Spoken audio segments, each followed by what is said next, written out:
एकमेकांवाचून करमेना भाग 30. तुम्ही अक्षयजीबद्दल बोलत आहेस का? मीराने विचारले.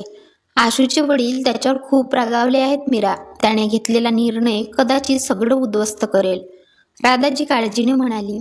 मीराने पुन्हा एकदा तिचे हात धरले आणि म्हणाली, आई, मला त्यांच्यावर पूर्ण विश्वास आहे आणि त्यांच्यापेक्षाही जास्त आमच्या नात्यावर विश्वास आहे.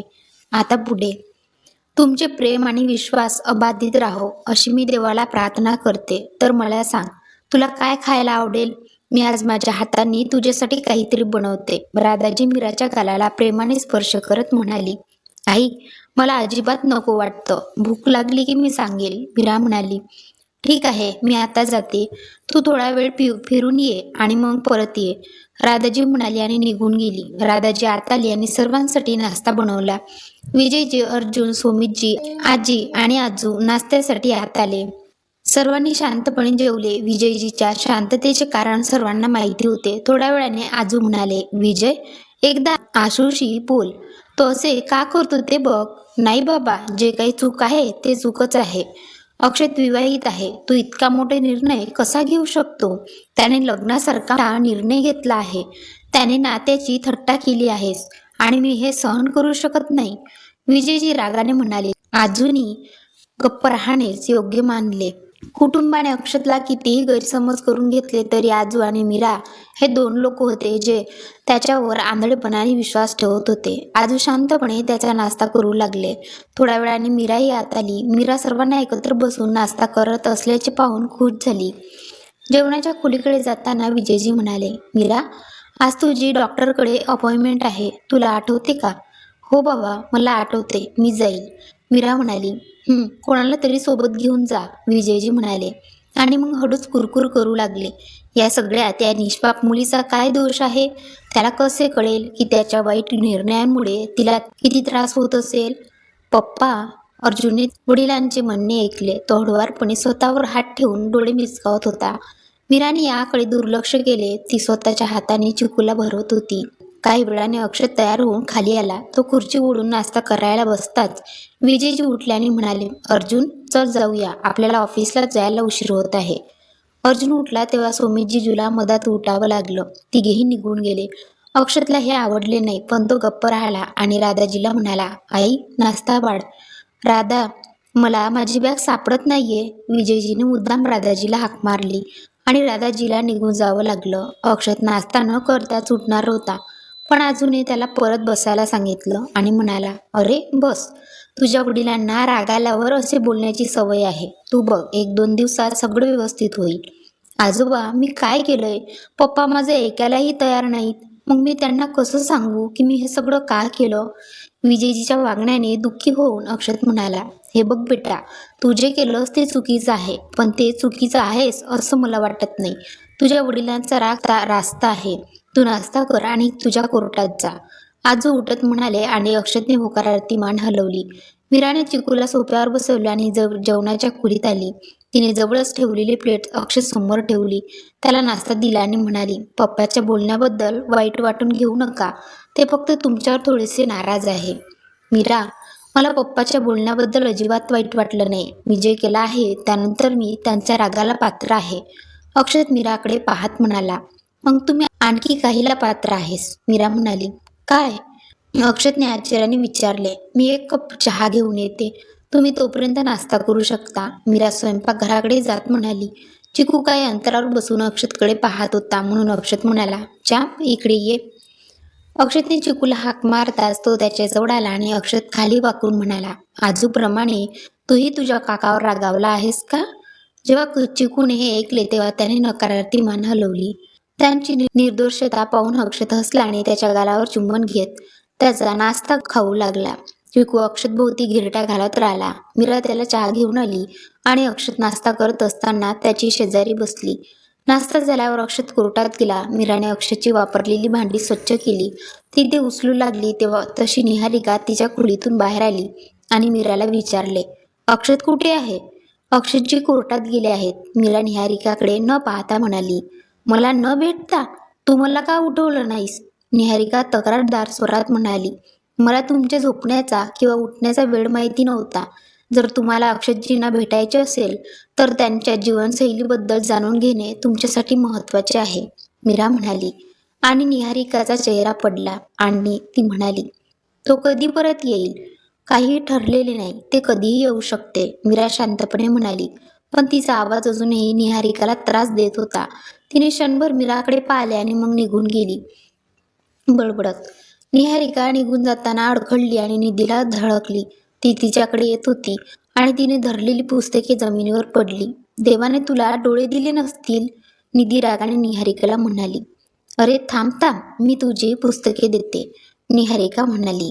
काही गरज नाहीये, दादा तुला आधीच्या घरी घेऊन आला आहे, तेवढे पुरेसे नाही का?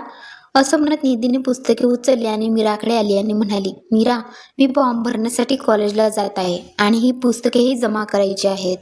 काळजीपूर्वक जा, मीरा म्हणाली. मग निधीने मीराला मिठी मारली आणि मग निहारिकाकडे पाहत तिथून निघून गेली. वेडी मुलगी, निहारिका म्हणाली आणि निघून गेली. खोलीत परत ती अंघोळ करायला गेली. अंघोळ केल्यानंतर तिने एक लांब टी शर्ट आणि शॉर्ट घातले जे टी शर्ट खाली येत होते. निहारिका कंबर हलवत बाहेर पडली. तिला भूक लागली होती म्हणून तिने जेवणाच्या खोलीतील टोपलीतून एक सफरचंद उचलले आणि खाताना हॉलमध्ये गेली. निहारिका आली आणि सोफ्यावर बसली, टेबलावर पाय ठेवला आणि सफरचंद खाताना तिचा फोन पाहू लागली. काही वेळाने आजू तिथून गेले आणि जेव्हा त्यांनी निहारिकेला अशा कपड्यांमध्ये पाहिले तेव्हा त्यांना ते आवडले नाही. त्यांच्या घरात नीता, निधी, तनू, मीरा हे सर्वजण त्यांच्या मर्यादेत राहत होते.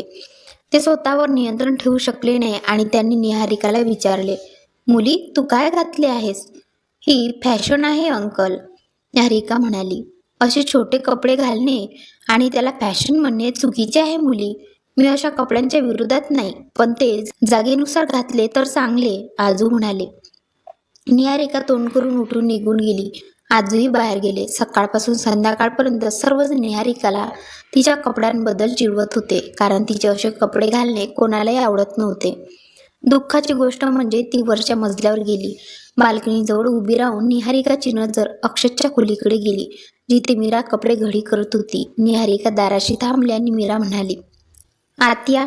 निहारिका आत गेली. मीराने तिला बसायला सांगितलं म्हणून ती समोरच्या खुर्चीवर बसली आणि खोलीभोवती नजर फिरवू लागली. ती एक सुंदर खोली होती. प्रत्येक गोष्ट अगदी व्यवस्थित मांडली होती. बेडच्या मागे भिंतीवर अक्षत आणि मीराचे काही फोटो होते. निहारिका थोडी अस्वस्थ झालेली पाहून मीरा म्हणाली, काय झालं? तुम्ही थोडा काळजीत दिसताय. या कपड्यांवर सगळेच कमेंट करत आहेत. तूच सांग, यात काय कमी आहे? निहारिका उभी राहून म्हणाली. तर पुन्हा एकदा तिची शॉर्ट तिच्या टी शर्ट खाली लपली. मीरा हसली आणि म्हणाली, यांच्यात काहीही चूक नाहीये, ते फक्त थोडे कमी आहेत. घरी कोणीही असे कपडे घालत नाहीत, पण मी नेहमीच असे कपडे घालते. खरं तर माझेही असेच कपडे आहेत, निहारिका म्हणाली आणि मीराने तिच्या चेहऱ्याकडे पाहिले. मीराला समजली की अक्षत बरोबर बोलत होता. निहारिका थोडी बालिश आणि समजूतदार कमी आहे. ती उठली. तिच्या कपाटातून एक अतिशय गोंडस सूट काढला आणि निहारिकाला म्हणाली, जर तुला हरकत नसेल तर तू हे घालू शकतेस. खरंच? निहारिका म्हणाली, आरशाकडे जाऊन स्वतःचे निरीक्षण करत. त्या ड्रेसमध्ये ती खूप छान दिसत होती. तिने मीराकडे वळून म्हटले, धन्यवाद, असे म्हणत निहारिका खोलीतून बाहेर पडली. मीरा तिने कपडे कपाटात ठेवले आणि मग निधीच्या खोलीत गेली.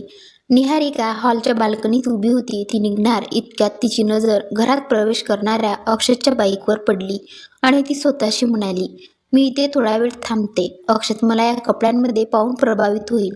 निहारिकाच्या अपेक्षेप्रमाणे अक्षत घरी आला आणि थेट वरच्या मजल्यावर गेला. निहारिका बाल्कनीत उभी होती आणि त्याच्याकडे पाठ करून आनंदाने हसत होती. तिने अक्षतच्या आगमनाचा आवाज ऐकला होता. आता अक्षतला त्याची मीरा ओळखता येणार नाही हे अशक्य होते.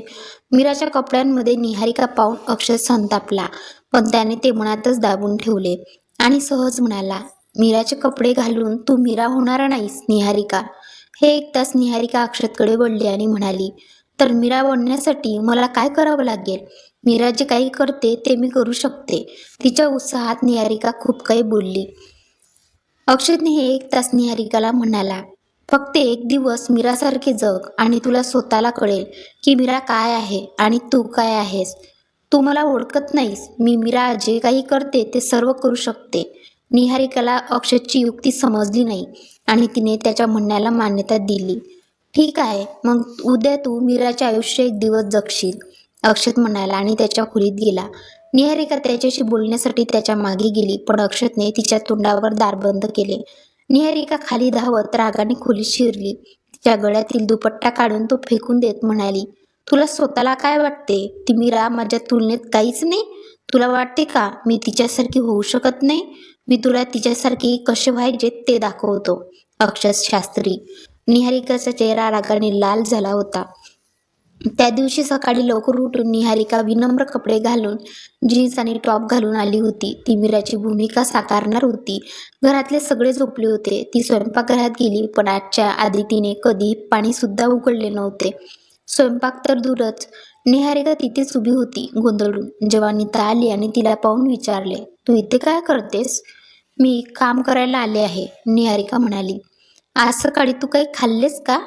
मीराची जागा घेण्याचा विचार करत आहेस का? नीता निहारिकाची थट्टा करत म्हणाली. तुला वाटतंय का मी मीरासारखी होऊ शकत नाही? मी तिच्यापेक्षा चांगली होईल. निहारिका भांडे उचलून गॅस स्टोव्हवर ठेवत म्हणाली. निहारिकाला पुढे काय करावे हे कळत नव्हते.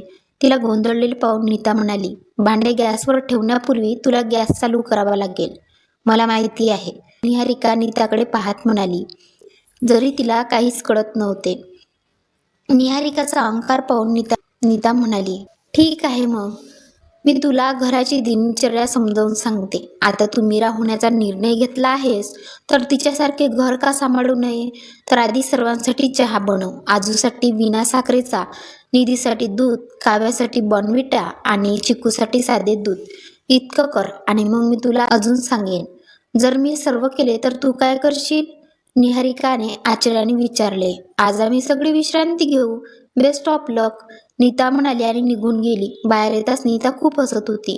ती अक्षत आणि मीरासोबत होती आणि आता तिचे एकमेव ध्येय निहारिकाला या घरातून आणि अक्षतच्या आयुष्यातून बाहेर काढणे होते.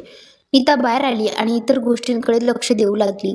आता निहारिकाने आव्हान स्वीकारले होते, पण तिला काही कसे करायचे हे माहिती नव्हते. निहारिका विचारात हरवली होती. तिला एक कल्पना सुचली आणि ती आनंदाने म्हणाली, जेव्हा तुमच्याकडे यूट्यूब असेल तेव्हा घाबरण्याचे काय कारण आहे? निहारिकाने यूट्यूब चालू केले आणि चहा बनवायला सुरुवात केली. तिने सांगितल्याप्रमाणे चहामध्ये साहित्य टाकले. समोरच्या भांड्यामध्ये फरक करता न आल्याने तिने साखरेऐवजी मीठ घातले. निहारिकाने चहा एक कपामध्ये गाळला. ती चहा घेऊन बाहेर आली आणि तिने आधी नीताला चहा दिला आणि नंतर आजूच्या खोलीत गेली. नीताने चहाकडे पाहिले आणि तो वॉश बेसिनमध्ये टाकला. निहारिकाने बनवलेला चहा पिण्याची तिला अजिबात इच्छा नव्हती. निहारिकाला चहा आणताना पाहून आजू थोडासा गोंधळले. त्यांना आश्चर्य वाटले आणि आजीला राग आला. ती विचार करत होती की तिने मीराची जागा कशी घेतली. आजीने उठण्याचा प्रयत्न करताच आजोबांनी तिच्या हातावर हात ठेवून तिला थांबवले. निहारिकाने चहा ठेवला आणि म्हणाली, मी आजचा चहा बनवला आहे, कृपया तो प्या. आजूला चहापूर्वी औषध घेण्याची सवय होती आणि मीरा त्यांच्या औषधाची काळजी घेत असे. मीरा आत आली तेव्हा निहारिका तिथेच उभी राहिली आणि आजूचे रोजचे औषध त्यांच्या हातात दिले आणि म्हणाली, तुमचे औषध. धन्यवाद बेटा, आजू म्हणाले. औषध घेत आणि मग चहाचा कप उचलत निहारिकाने मीराला तिथे पाहिले आणि रागाने बाहेर पडली. आजूने एक घोट घेताच त्यांचे भाव बदलले आणि त्यांनी कप परत ठेवला आणि म्हणाले, हा कसला चहा आहे? तो मिठाने भरलेला आहे.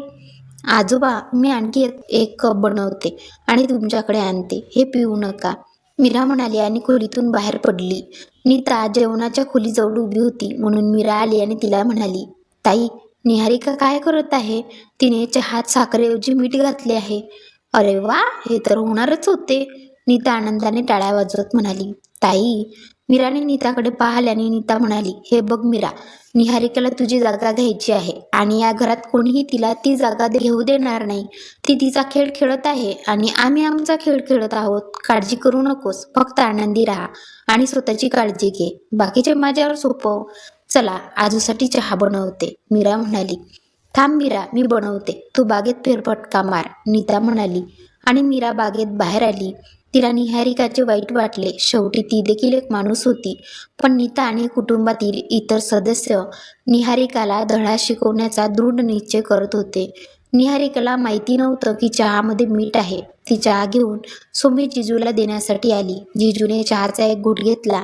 कष्टाने तो गिळला आणि रागीट चेहरा करत म्हणाला, अरे, तू त्यात काय मिसळले आहे? उंदीर मारण्याचे औषध की विष?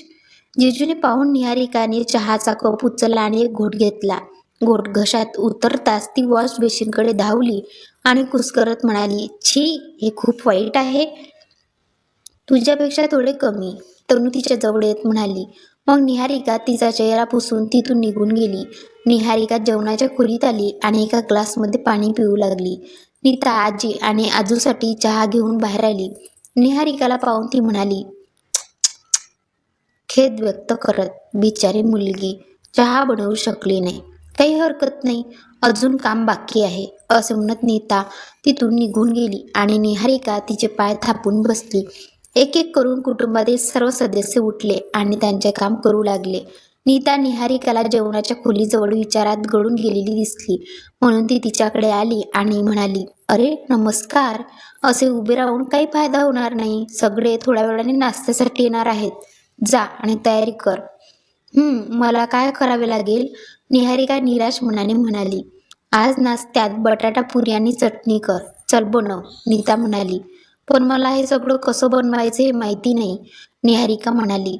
जर तुला मीराची जागा घ्यायची असेल तर तुला हे सर्व करावं लागेल, नीता म्हणाली. निहारिकाने थोडा वेळ विचार केला आणि मग अचानक म्हणाली, कृपया मला मदत कर. नीता वळली तेव्हा निहारिकाने निरागस चेहरा करून म्हटले, प्लीज. ठीक आहे, चल, नीता म्हणाली. फक्त तिला निहारिकाचा त्रास पाहायचा होता. स्वयंपाकघरात येताच नीता निहारिकाला पीठ मळायला सांगते आणि ती इतर कामात व्यस्त होते. निहारिका, जिने स्वतःच्या घरात कधी पाण्याचा ग्लासही उचलला नव्हता, तिला हे सर्व अक्षतच्या घरी करावे लागले. नीताने सांगितल्याप्रमाणे निहारिका कामाला लागली.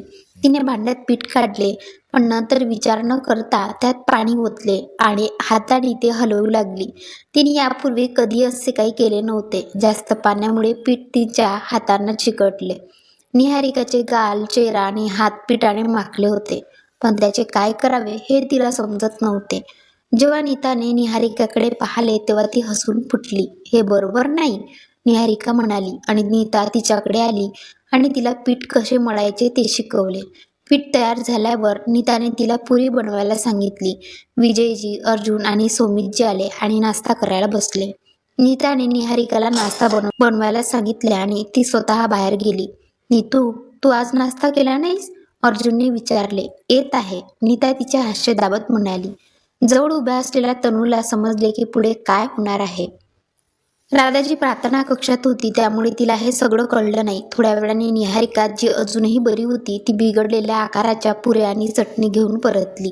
विजयजींना निहारिका आधीच आवडत नव्हती आणि आता तिच्या स्वयंपाकही त्यांना आवडत नव्हता. ते उठले आणि म्हणाले, मी ऑफिसला जात आहे, मी तिथे नाश्ता करेन. विजयजी निघून गेले. या दिवसात विजयजी रागावले होते आणि त्यांच्यासमोर काही बोलण्याची कोणाची हिंमत नव्हती. निहारिकाने हे पाहिले तेव्हा तिचा चेहरा पडला. तनू आणि नीता एकमेकांकडे पाहून हसत होत्या. मीरा बाहेरून आत आली आणि अर्जुन आणि सोमित जिजू खाली असल्याचे पाहिले, म्हणून ती त्यांच्याकडे आली. निहारिकाने अर्जुनच्या ताटात नाश्ता वाढू लागताच अर्जुनने जिजूकडे पाहिले आणि म्हणाला, जिजू, आपणही बाहेर नाश्ता करू? नाही? हो अर्जुन, सकाळच्या चहाची चव अजूनही माझ्या तोंडातून गेलेली नाहीये. मला वाटते की तिने त्यात काय मिसळलं होतं. चल जाऊया, असं म्हणत सोमितजी आणि अर्जुन तिथून उठले आणि निघून गेले. त्यावेळी बिचाऱ्या निहारिकाचा चेहरा असा झाला होता की ती कधीही रडू शकेल. मीराने पाहिले की निहारिकाने आजचा नाश्ता बनवला होता, पण तो खाण्याच्या स्थितीत नव्हता. मीरा काहीच बोलली नाही. ती शांतपणे तिथून निघून गेली. आज तिला बरे वाटत नव्हते. अक्षत तयार झाला आणि कोर्टात जाण्यासाठी खाली आला. मीरा खाली मंदिरात बसून आजीसोबत भगवद्गीता वाचत होती. अक्षतने तिला त्रास दिला नाही आणि जेवणाच्या खोलीत येऊन बसला आणि म्हणाला, वहिनी, कृपया नाश्ता वाढा. भाऊ, आजचा नाश्ता मी नाही तर निहारिकाने बनवला आहे, नीता म्हणाली आणि अक्षतने निहारिकाकडे पाहिले, जी अक्षतला गुपचूप विनंती करत होती की किमान तू तरी खा. अक्षत नीताकडे पाहत म्हणाला, ज्याने नाश्ता बनवला आहे कृपया त्याने वाढा. नीताने अक्षयच्या प्लेटमध्ये चटणी आणि एक वाकडी पुरी, निहारिकाने बनवलेली डिश, ठेवली. अक्षतने एक तुकडा तोडला आणि खायला सुरुवात केली. पुरी खूप कडक होती, तिला चव नव्हती. कष्टाने अक्षतने काही घास घेतले आणि नंतर उठून वॉश बेसिनकडे गेला. निहारिकाचा चेहरा पुन्हा पडला. तिला आशा होती की अक्षत तरी किमान तिच्या जेवणाची प्रशंसा करेल, पण अक्षत काही न बोलता निघून गेला. निहारिकाचा चेहरा पाहण्यासारखा होता. नीता आणि तनू हसत हसत निघून गेल्या. निहारिका तिच्या खोलीत गेली, स्वतःला स्वच्छ केले आणि ते तिला वाटले तितके सोपे नव्हते. नीताने इतर सर्वांसाठी नाश्ता बनवला. निधी नाश्ता करून कॉलेजला निघून गेली. काव्यानेही नाश्ता करून शाळेत गेली. आजोबा आणि आजी नाश्ता करून आपापल्या खोलीत गेले. निहारिका परत आल्यावर तनू म्हणाली, नाश्ता कर, मला भूक नाहीये. निहारिका निराशेने म्हणाली, तुझी इच्छा. जर तुला नाश्ता करायचा नसेल तर टेबलावर ठेवलेले कपडे इस्त्री कर. नीता जेवताना म्हणाली, मी या घरची नोकर नाहीये. निहारिका थोडी रागाने म्हणाली, तूच म्हणाली होतीस की तुला मीराची जागा घ्यायची आहे आणि मीरा हे सर्व करते. तसेही ते अक्षयजीचे कपडे आहेत, त्यांचे, कुटुंबातील सदस्यांचे नाहीत. नीता म्हणाली, कसा वाटला आजचा पाठ? निहारिकाचे 7 दिवस या घरातील कसे जाणार ते जाणून घेण्यासाठी पाहत रहा एकमेकांवाचून करमेना. आणि आपलं चॅनल सबस्क्राईब केलं नसेल तर आपल्या चॅनलला नक्की सबस्क्राईब करा. धन्यवाद.